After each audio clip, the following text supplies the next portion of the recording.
everybody. Joe Misfit Glenn here. I'm here with Timmy Martin. He is a combat brother of mine that I served with in Afghanistan. And so we're about to talk about his life stories, man. And so welcome, Tim. Thanks for showing Thank up. you. Welcome. Thank you. Brother. Super good to see you again, bro. Oh, no doubt, man. Always good to see fellow vets, man. Especially the ones you served with overseas, bro. Yeah, man, for sure, for sure. All right, let's see who's up in here. What's up, Facebook user? I see you. You got to give StreamYard permission to look at your name now. Who else we got in here?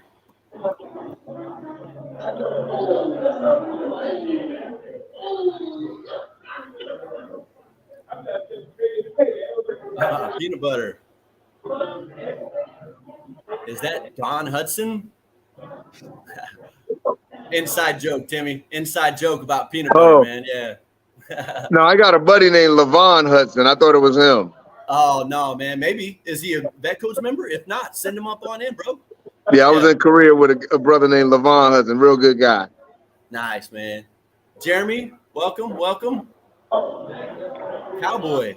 Hey, what's up, Keith? What's up, Adam? Adam says good evening. Good evening, Adam. Let's see. All right, we'll wait for a couple more folks and then we'll get it. Okay, sounds good. So my other combat brother's up in here, Keith Ingram. Yeah, good to see him too, man. He visited me about a month ago, man. It was good time.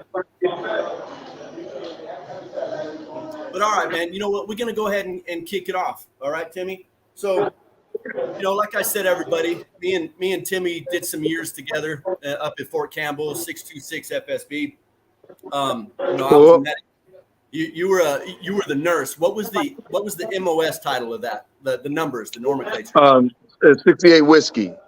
Yeah, that's right. And right. So it was 68 whiskey. Then they waited. I think it was 91 whiskey, Mike 6. They gave us that identifier. Yeah. Yeah. All right. Cool, man. So Tim, go ahead, man, and just tell us a little bit about yourself, man, and your family, your life, man. Just tell us about yourself. Gotcha. Hey, everybody. I'm Tim Martin.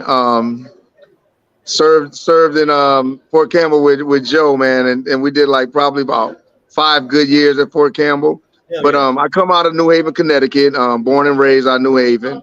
Never thought I would go into the military. But then when I got into college and money got tight, I said, heck, I tried the reserves for 4 years. That kept me in school maybe another 2 semesters. And then Desert Storm broke out. And I was in a reserve unit with some guys, man. None of us really knew each other except for on the weekends. Right. And I was just thinking, if that ball goes up, I want to be with guys I know, guys I can trust, guys that got my 6. And I ended up going active. Went to Germany. My first duty station was in Germany. I was in Nordbrücke outside of Frankfurt, not too far from Frankfurt, down near Trier. But that was a really good assignment. That was my first assignment down there in Germany. We was all hood, young guys, invincible guys. Didn't think, life was just precious, but we just didn't think we could be stopped. But nothing jumped off. I never ended up going to Saudi. I left Nordbrücke, ended up at Fort Belvoir. Ended up at Fort Belvoir, Virginia, where I ended up retiring too. It comes full circle. But I went to Fort Belvoir. Fort Belvoir was a wonderful assignment. I was in the military district of Washington. Got to learn a lot about politics at that time, and how we were scattered amongst different areas, how we were sent out. Met a few people right downtown at DA, down in the Hoffman building. So I started to mature at Fort Belvoir when guys started, telling me, hey, your career can do this or your career can do that. Yeah. And you got to choose one of those roles. It wasn't the reserves anymore, Right. And it wasn't Germany anymore. You back in the States, it's the real army. Yeah. But I've always, I'm not gonna say I've always been in hospitals because of course we was in the FSB. But when I left Fort Belvoir, I went to nursing school after Fort Belvoir. I was a Mike's. Well, I was actually a 91 Alpha when we came in. The medics were 91 Alphas out Fort Sam, Right. Yeah. and they ended up making. Then they had this thing called the Super B, that in between. It wasn't a paramedic, but it wasn't a medic. They made us the Super Bs, and then I ended up after Germany. I went to Fort Belvoir again, and I ended up going to nursing school out of Fort Belvoir. Ran into some good mentors, and they was like, yo, man, go, try to do nursing, do what you got to do. Because I've always thought that, okay, if I become a nurse, I can get a job anywhere as a nurse. Not so much as a medic. Medic was for, especially combat medic. If we're not in combat, what good am I? Yeah. So I'll be pushing people around the hospital in wheelchairs, more or less a CNA. Right. Got my nursing license and ended up in Korea. And Korea was awesome, man. It was a challenge. It was different. It was a whole different way of, field medicine. Yeah.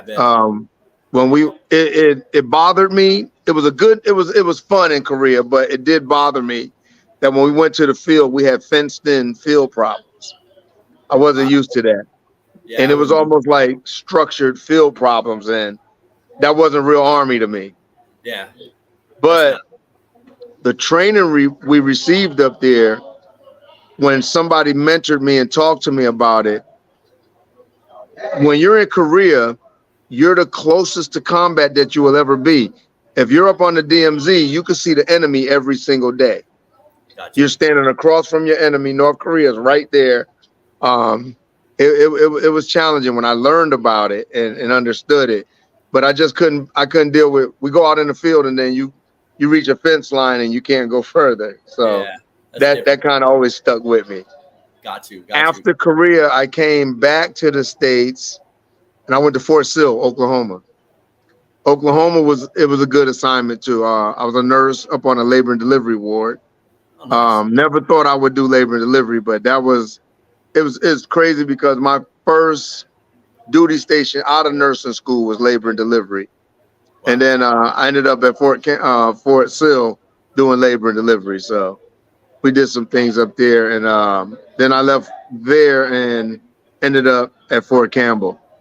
And from there, I was like, I got to get the hell out of this place. No doubt. I got to Fort Campbell, man, and Joe, when you came in, you in process through Sergeant Major West. Yeah, sure enough. And he started telling us 9x36 aerosol standards. Yep. And we got out there, and I kid you not, and it's probably still that way. Sergeant Major West was Sergeant Major. We had General Cody at the time. Yep. And that man ran 4 miles, 4x36, and talked the whole entire way. Yep. And if you fell out of that run on that Tuesday, the first Tuesday you get there, you fall out of that run, I'll see you again next Tuesday. Yep. There was no way in hell I was falling out of that run. No way, man. No way. I didn't want Sergeant Major to know me personally. That's how I felt. I said, nah, he don't need to know me personally. Not the post Sergeant Major. But it was good stuff, man. After a while, Sergeant Major West made me his little, I would take my ambulance everywhere. And so I was the medic watching everybody get smoked on the runs, so. Exactly. Pretty much. Yeah, it was good stuff. It was, man. And I got to say something, Joe. When I met you, you taught me a lot, Joe. And I never said this to you before. You was 10th Mountain before you got down to Campbell. Oh. So there were a lot of things that we didn't do at Campbell because we were air assault. Right. That you did infantry. Yeah. And you taught us a lot, as far as protecting ourselves. Yeah. We get to the field. This is the infantry way. Then we had the air assault way. Yeah. But there were some things you taught us, and I was like, damn, that makes sense. Hell so yeah. I mean, I love you for that. I appreciate that. And I never told you that before. But yeah, you were hardcore, man. I said, who's this dude, man? This dude is hard charging E5, man. What the hell? I appreciate you, brother. I appreciate you. No doubt, man. No doubt. Because you saw infantry time before any of us did. And when you came to Campbell and when things hit the fan, we were all right there. And as an E5, I would look and see what you were doing. Mm-hmm. And I had my E6 on, and then you eventually got promoted. But I'm sitting there looking at you, and I'm like, yeah, this guy, he's on it. He's on it. So, and we all wrapped our arms around all of, each other and all that stuff. Hawkins, Hawkins and Zen, they're officers now.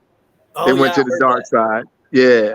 He did. He went But dark side for sure. yeah, they Wow. on the dark side. But Carter, Cunningham, I forget first sergeant's name, but Cunningham was pretty much our first sergeant back then. I'll go ahead and say it. I've been looking for him. I've been looking for him. Cunningham. He's somewhere in Hopkinsville, Kentucky. I know he's that there. was his roots. He was not going to lead unless he's passed on. I know Cunningham is somewhere in Hopkinsville. Yo, I good had guy though, man. Great guy, Seymour man. To look for him. Seymour lives right up there, so I said, look for him. He's still out there. Yeah, sure is. And that was another guy too. That guy ran like he had one big ass lung. I was like, how do you run like this, man? Mm-hmm. But yeah, we 4.5 miles going 6. He'd turn around and run backwards, telling me to hurry. Yeah, exactly. It'd be like, y'all come on, catch up with us. Yeah, man. I used to want to trip him. Like, damn, show off, running circles around me. But he motivated me, man. He would motivate me, and then he told me that I motivated him too. He was just clowning me the whole time. Yeah, he was hurt as well. So that's brother. That guy, respect, man. He was a runner, man. He stayed with me for a little while when in transition when he's getting ready to PCS. He stayed at the house, man. We had some good times, man. That guy was something else. Dude, okay. So just because of all the crew up in here, they hear me talking all the damn time. Yeah. Give them something funny, man. Let's tell them about the field problem with that special utensil that I taught you guys about. Okay, guys, this is hilarious. Whoever's on here, you're gonna love this. Joe was infantry, so he had a whole bunch of, different little quirky things we didn't know because he was from the infantry that none of us served with yet till we got to Fort Campbell. So we're out at a field problem, and these damn bugs are biting. It was crazy out in the back 40. And Joe put up this damn tripod of sticks, about all the same height. Then he hung this damn rock on 550 cord. And he knew what it was and probably a couple of others, but I had no clue, being in hospitals prior to coming to Fort Campbell. So we had this specialist, female specialist, and she was so competitive because her thing was, I got to compete with the men. I have to compete with the men. So she would always try to outdo people. However, she was one of those that would throw somebody under the bus to get what she wanted. Yeah. She went over there and grabbed that damn rock. and I don't know how it came to be that all of us came out of our tents at the same time. I think it was after we did stand to and washed up, whatever. Went out there and we were all brushing our teeth or whatever by the rock. She grabbed the rock and she said, who the hell hung this rock out here? And we was like, you know you're not supposed to touch that rock. And she was like, what is it? And Joe says, it's a fucking piss rock. It's a piss rock, man. Don't touch that. We used to go out there and piss all over that damn rock. And she came over there and just grabbed it. Oh my God, it was hilarious. She hated us for that.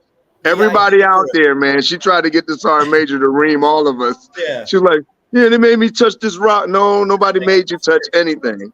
Yeah. Specialist, you went out there and you grabbed that rock.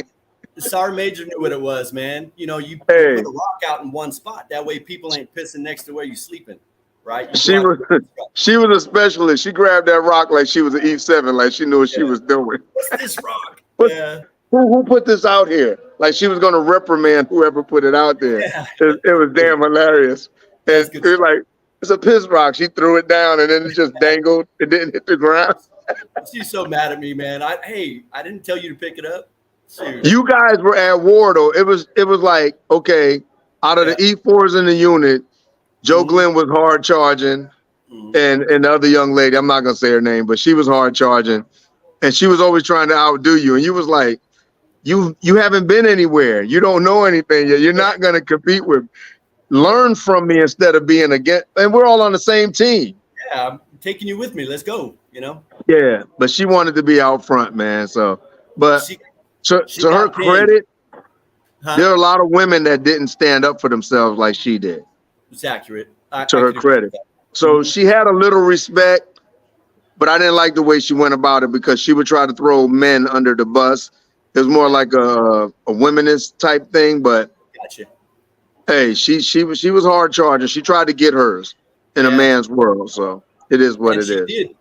Because she got pinned a week before I got pinned, and so she held that up And above my she head. loved that, yeah. Yeah. But And so however, I'm cool with it, man. It's all right. however, she held the coveted piss rock in her hand. So She did. Yeah. you So can have that week. that- You can have that week or whatever she was pinned before you. But you can say you never held that piss rock. Yeah, that was good stuff, bro. Yeah. That was hilarious, man. We had a great time at Fort Campbell, man. We always, And then- I know me and you, man, we always clowned and shoot. We even went fishing a lot, man, like in the civilian, Yeah. you know, and Yeah. hung out. We had a lot of good times together, bro. I got a great one. We went up to where did we go? We were in Kentucky. We went somewhere. It was a field problem. We went outside of Campbell and had that high grass, and we had to drive the LMTVs around just to wear the grass down. And we kept finding all those long ass snake skins out there where the Yeah. snakes had shed. And we was Yeah. like, hey, you know, once a snake sheds, he's grown a little bit. Yeah. And we had like 16, 17-inch snake skins. And I was like, yeah, that son of a bitch is big now. Yeah. So Stroll, our favorite, I'm gonna say her name, hell, I don't care.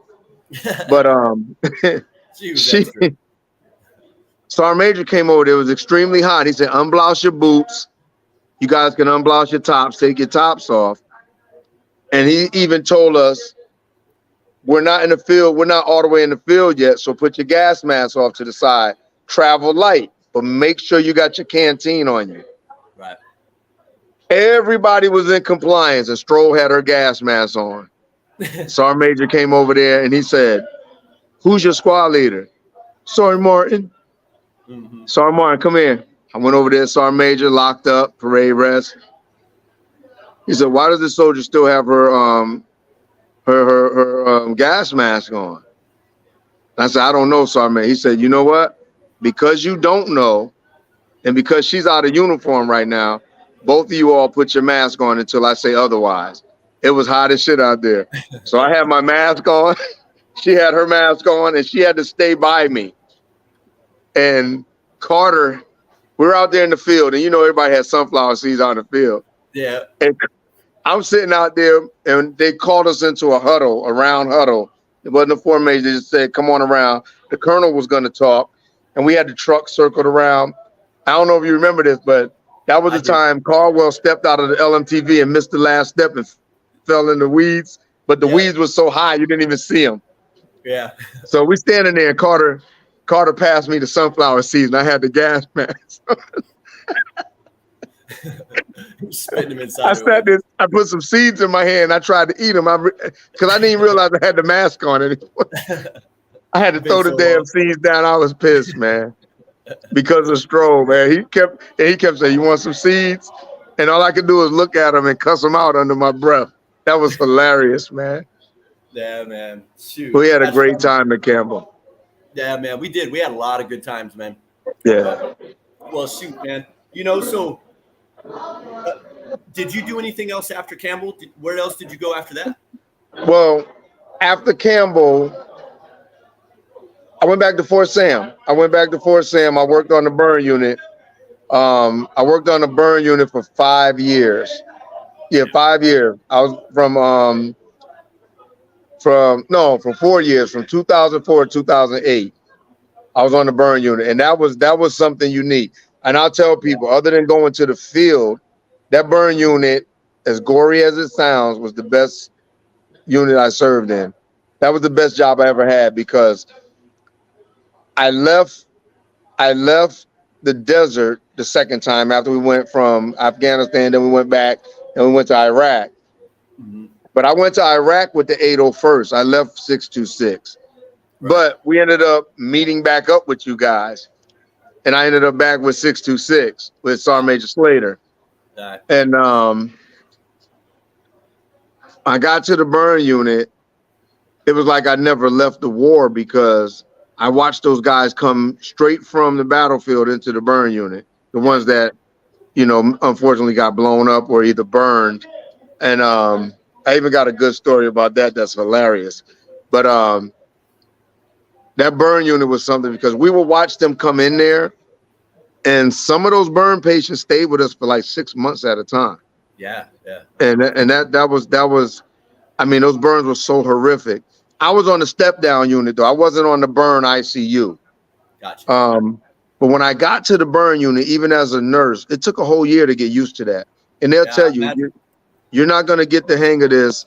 So I always had to have an RN and maybe another LPN with me when I worked until we bounced things off each other and we really learned that position. But I'm talking 3-hour showers with a patient just in the shower. When you get up on the ward, we always had to spike the heat up because your skin is your temperature regulator. Right. These guys didn't have skin, and we had to keep it probably like 98. I'm not gonna say probably. We had to keep the temperature at least 98 degrees to 104 degrees. And then when we went in there with the showers, because we were more harmful to them than they were to us. Right. With Acinetobacter and all those different bacterial infections they can catch. These guys were on like hardcore antibiotics. So we would go in the shower sometime and be in there with one patient for 3 hours.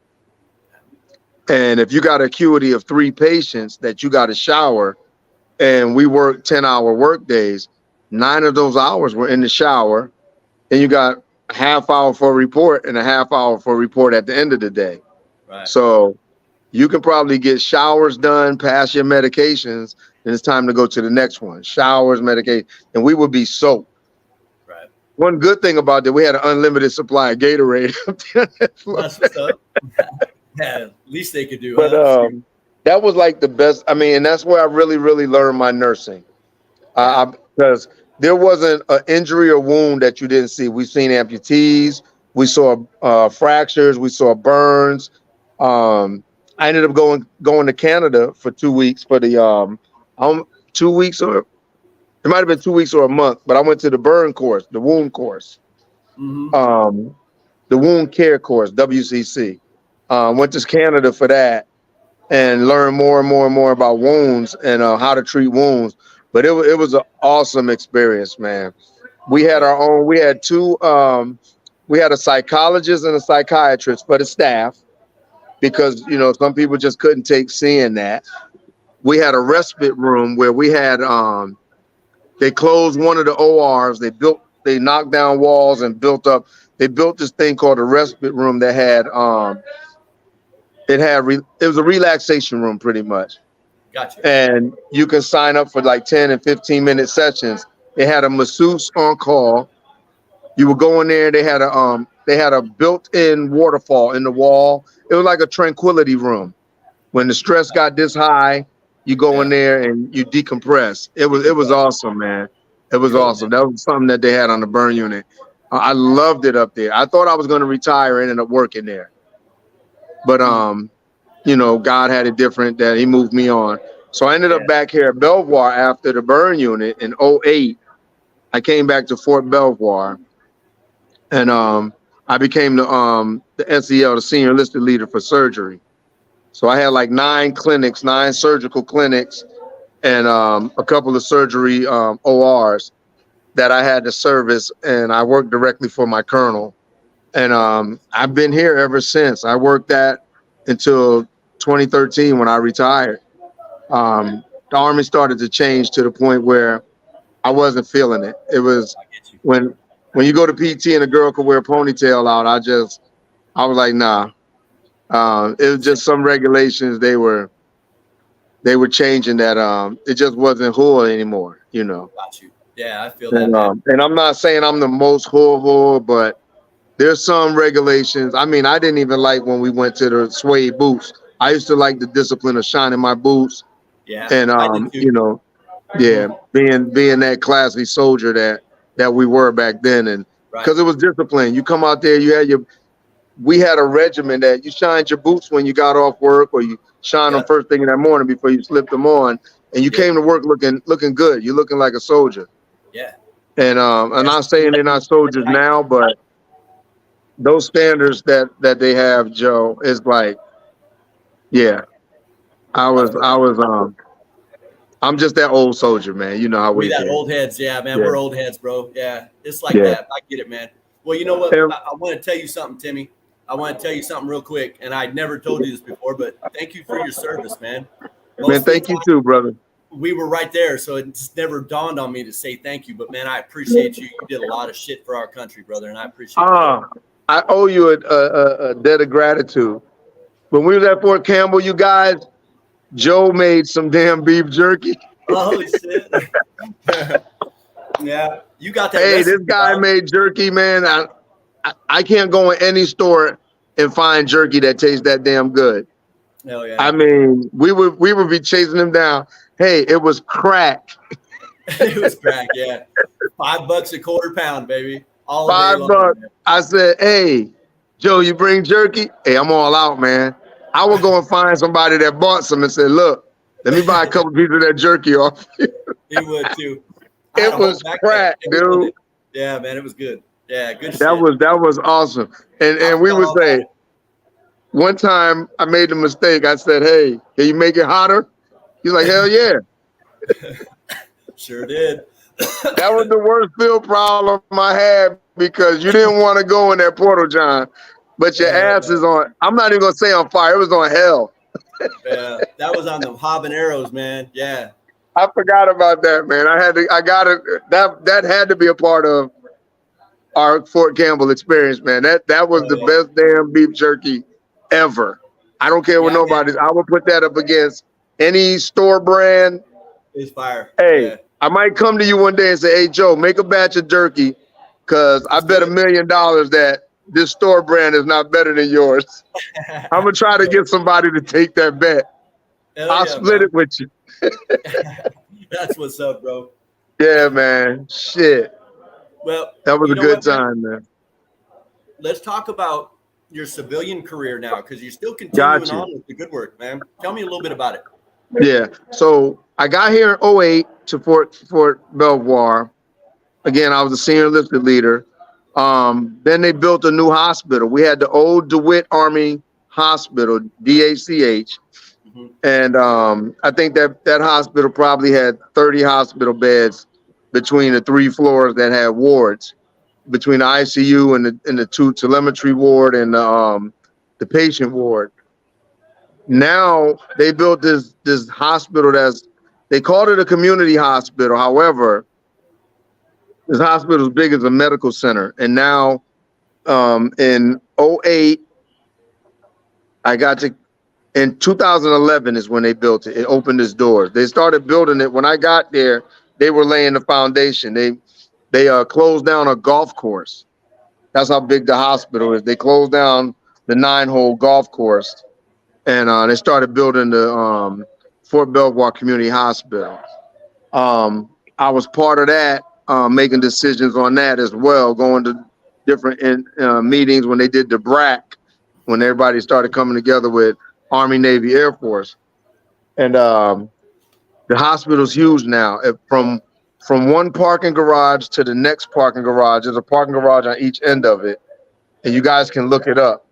It's a quarter mile Wow. from one end to the other. So you'll see, if you came by our hospital now, you'll see ladies walking the halls at lunchtime with their sneakers on. They'll be dressed up for work, and they're walking that quarter mile. You walk it 4 times, you walk the mile. Right, right. But yeah, I got to Fort Belvoir, and from 2008, I was at the old hospital transitioning into the new hospital. I mean, we moved that hospital over, and it's grown 3 times the size of the old hospital. I was the senior enlisted leader, and then they started doing the Manning document. Well, they started moving the old Walter Reed over to Bethesda and then building up Bethesda as well. So they closed the old Walter Reed, and now Bethesda's Naval Hospital is Walter Reed now. Gotcha. And then our hospital became Navy Heavy, where I'm at now, which was Fort Belvoir Army Community Hospital. So it's not just Army, but it's all Joint Command. We're all DOD. Army, Navy, Air Force is serving in there, and we service Marines as well, Space Force, Coast Guard, whatever. But I've been there since 08 at the old hospital, 2011 at the new hospital, up until now. I retired in 2013, and I was offered a position because I was up there as the senior enlisted leader for surgery. And then once they did the Manning document, it called for a E8 Navy slot. Mm-hmm. E8 Navy came, and they moved me downstairs to where they needed some help in the advocacy office. Because I was in surgery, I knew a hell of a lot of the docs around the hospital. So I was that go-between when, you know, they didn't have an enlisted person down in that office. So I started teaching customer service classes, auditing records. I mean, I was just doing whatever they asked me to do, but it didn't have a paragraph and line number. Right. So around that time, if you think back to 2013, a lot of people were being sent out on MIT teams out to Kansas. I didn't want to go on a MIT team. I was like, no, I'm not going on a MIT team. Right. So in 2012, I dropped my retirement papers. Then things were changing, and my family dynamic. I had divorced my wife, and my kids were. I was in Virginia. The kids were in North Carolina. There's a lot of family stuff that played a part too. Mm-hmm. And my daughter was in high school. My son was in middle school, and I just got to the point I wanted to spend more time with the family. So I dropped those retirement papers. Oh, yeah. But I was working with patient advocacy in uniform. So the deputy for our services, deputy for hospital strategic planning, who was our deputy to the commander, he came and asked me one day. He said, "Look," he said, "I know you're retiring next year. If I have something for you, would you like to stay on?" And I loved doing that. I was teaching, still mentoring soldiers. You know, they were coming to me because they knew me from the old hospital. Some of the new soldiers that came in from Walter Reed or different parts of the Northern Virginia and DC area, the NCR, National Capital Region. I made a lot of good friends, a lot of relationships, and met a lot of leaders. And I always kept my nose clean, Glenn. Always kept my nose clean. And because I did that, they offered me a job there. So I'm doing that today. I'm a patient advocate now. Nice. I got there once I became a patient advocate. My supervisor, she gave me orders to become a core contract officer representative on our hospitality contract. So I started governing our hospitality greeters, because we have greeters throughout the hospital, had a few transporters that transport patients around. So I was in charge of that contract. That became stressful though, because if you mess with those government contracts, you can end up going to jail. You know, not doing the wrong thing. And I was like, I didn't serve 25 years to go to jail. Right. So right. that started to get stressful, because what happens is you got these vendors that they're retired sergeant majors or retired colonels or officers, not just those two ranks, that they start their own business on the outside, and they try to get chummy with you and get you to buy into picking their contract. And that's not good. Favoritism and all that stuff, nepotism, because some people start their own businesses and they're already in the government and try to bring their families and stuff like that in, their family business in, to get a contract with the government. So I just wanted hands off. I didn't want to be a part of that. Right. It was a shiesty organization, I could call it, because it was almost set up like an organization to set you up to fail. So I got rid of that contract. I gave it back to our supervisor at the time. And it ended up going back up to the contract support office, who does contracts.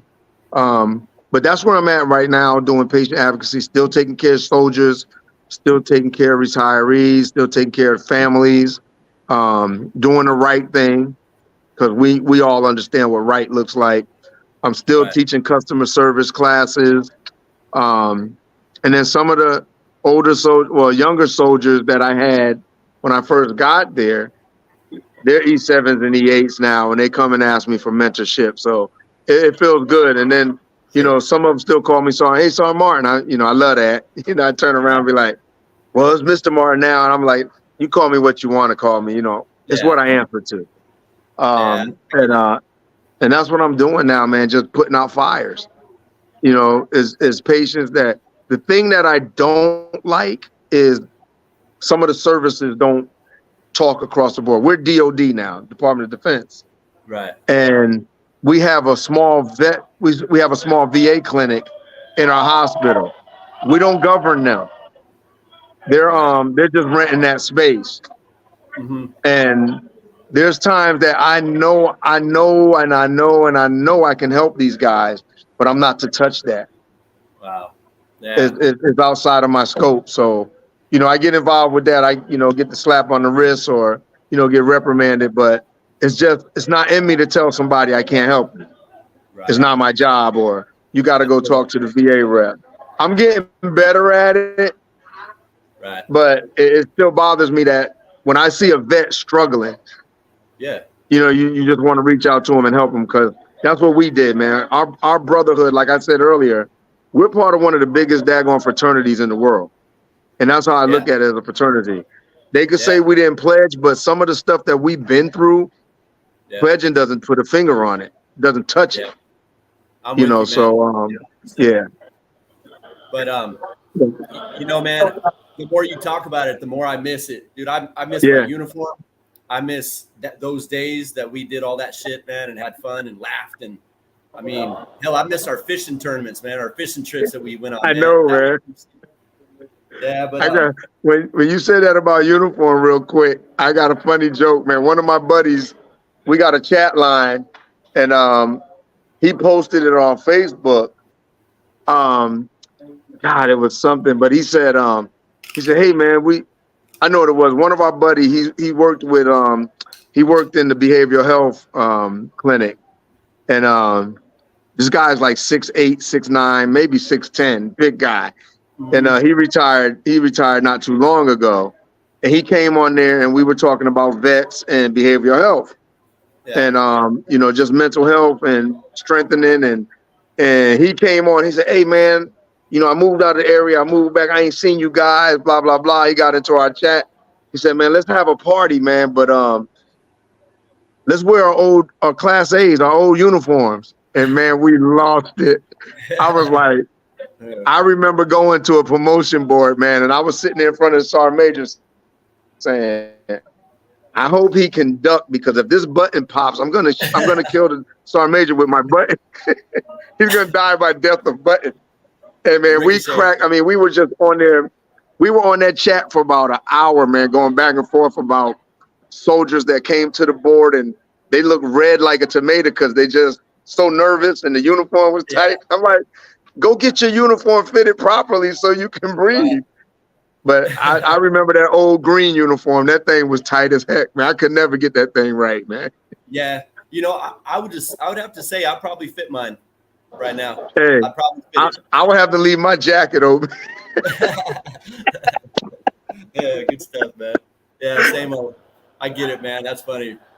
But man, so I know that you're at the VFW, and I know that you wanted to do a little bit more advocacy for them as well. But I want to mention to you, man, Vetcodes, this is what we're about. Exactly all the things that you love doing for all these soldiers. It's what we do for the veterans here. It's about the camaraderie, man. It's about the family. It's about everything that we used to have in the military that we can't find in the civilian side, man. And so I'm glad to have you of that, man. It's a great. And I'm going to promote it too, because I'm on Vetcodes now as well. I'm definitely going to promote it because, I go all the way back to when my uncle served in Vietnam, and they came back, and I just don't think they got the respect they deserve, man. No.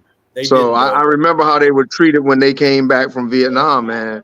I wasn't right there in the trenches, but I'm listening to what he was telling me.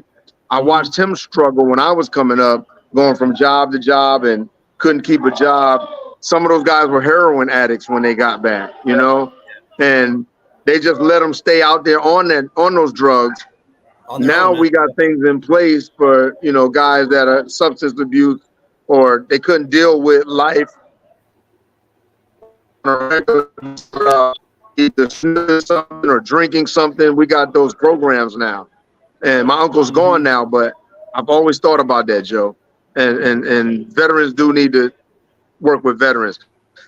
The thing that got me here with this VFW, man, when the guy told me, he said, when you join and you're a lifetime member, and the age we're at now, we're our parents' ages now.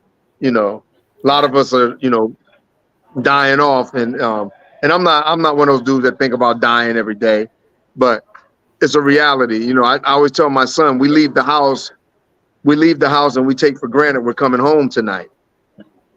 And there's so many things out in this world that are going on that can stop us from coming home. So the guy that I signed up with, real nice guy, he sat me down and he said, you know, at the VFW, man, when you're a lifetime member, make sure you give a copy of your DD-214 to your predecessor or your family. He said, whoever you got your will written out to, make sure they have a copy of DD-214, because they bury you for free, and they do all the funeral services for you. All your family has to do is pick out a casket. They do that work and they take that stress off. I said that right there is a lot. Yeah. Because I'm thinking, you know, my kids are my benefactors. To take my kids and them not have to worry about my funeral services, that's a lot, man. That's a lot, because they're grieving, and you got somebody to do it for you, and they're sincerely doing it for you. They're not just putting your dad in a pine box and shipping them off. And they will move you to the state where you want to have the funeral. That's good information. So man. That's what's up. I was like, that's good stuff with the VM. Hey, I think because I was an E7, my the amount I had to pay was like $350 to be a lifetime member, or you can pay it in increments of $45 a month. I just paid it. I joined right away. They give you a key fob to the building, so if you just want to come in here and watch the game on Sunday and they're not open, you let yourself in, watch TV. You have access to everything here. Nice, man. Nice. It's awesome, man. Hey, and you know, another thing I wanted to mention to you about Vetcodes is we have we have seed banks for gardens. You know, any garden stuff that you like to grow. We were talking about being healthier and eating better. Yeah. That is something that we try to promote in this group too. And so if you have any, you know, information that you'd like to share with the group, by all means, man, just put it up on the Facebook group. Share it with everybody. Love to see that, man. And hey, let me throw this out here real quick. Luke says, thank you for your service, Timmy. Thank you, Luke. Appreciate it. Hell yeah. Now everybody wants my jerky, Tam. Damn it. Hey, it's off the chain, man. I ain't made it in a while now, but now I got to do it. But so, you know, man, we had a great conversation, man. I kind of want to end it there. Okay. You know, me and you, we can pick up on some old times here in a little bit, but definitely, man, definitely. I want to tell everybody, you know, a couple of things, man, and then we'll get to moving. Okay, so give me 1 sec, Timmy. All right, guys. So coming up October 3rd, we got this waffle, right? It's the grow tent thing. It's strolling at the bottom. If you guys have any questions, man, be sure to check that out. $5 a ticket for a hell of a setup, man. 2 really badass lights and a hell of a tent. You know, and there's no limit on how many tickets you buy. All right. And so tomorrow night, Dave will be going, doing the Wheel of Names if everything goes well. And other than that, you know, Timmy, you got any things you want to say right before we get out, man? Yeah. The other thing that I've done since I retired, Joe, I picked up some golf clubs, but I'm not tooting my own horn because I can't play worth a darn. I'm not Tiger Woo. I got my little Tiger Woo going. But I joined this organization called Links to Freedom. It's spelled LINKS, the number 2, and freedom. If you guys look that up, and what it is it's free golf lessons for vets. I know they have one here. They had one at Andrews Air Force Base, and I think the only other one was out at Fort Sam Houston or somewhere in San Antonio. Might not have been Fort Sam Houston, but it was in San Antonio. But if we can get chapters built, and what it is, Joe, is they're working with all vets. It's injured vets. And when I got there, I fell in love with it. And I donate $100 a month to this organization because those that have back injuries, those that have prosthetics, Right. people that have burns. We have a physical therapist. We have 2 other doctors, and golf. A lot of people don't think it takes a lot to play golf, but you have to be an athlete to play golf. Sure. That swinging and stuff, and torquing your body the way Tiger and all those other guys did is strenuous on your body. But they teach you like an alternate way to swing if you have an injury. And that's why I say, like, they got three doctors, got a physical therapist and 2 other doctors to help you tweak your game. But guys are like, they say, they said 22 vets commit suicide, Yeah. And this thing is so many people that have given their testimony where before they got to Links to Freedom, got with a group of good guys, played golf. It's so relaxing because they teach you the game of golf to where I'm not challenging you. I don't have to be better than you. You're out there playing this course. You got this big field with a hole in the ground, and you got to try to make that little ball in that hole, man. It's so damn challenging, but it's so peaceful at the same time because they take you to these different golf courses, man. These majestic views. I mean, awesome $1 million home sitting on a golf course, and you're out there hitting the ball and meeting these guys that live in these homes. It's a lot of networking that goes on through this organization. So I don't know how to move and make another chapter, but if anybody out there has that business savvy to reach out to these guys that are here at Fort Belvoir and could start up a Links to Freedom, I tell you, man, the vets are so much better for it, man. It's so awesome, man. I like that, man. I like that. And idea, that's the brother. guys. Those are the guys I hang out with and keep myself out of trouble. We talk about MMA at a golf course. You talk about whatever you want. You talk about your health. Talk about business. I mean, they make $1 million deals on the golf course. I'm not a millionaire, but I listen to those guys. So, but it is a vet organization, and they gave me free clubs. They gave me free professional ping clubs. The owner, the guy that owns Ping Golf Clubs, which is a formidable golf club, they gave me free clubs. The people that participate in this program end up getting free clubs. It's so awesome, man. I got like a $2,000 set of golf clubs, and I'm a golf novice, but I got professional clubs, so I plan to put them to use.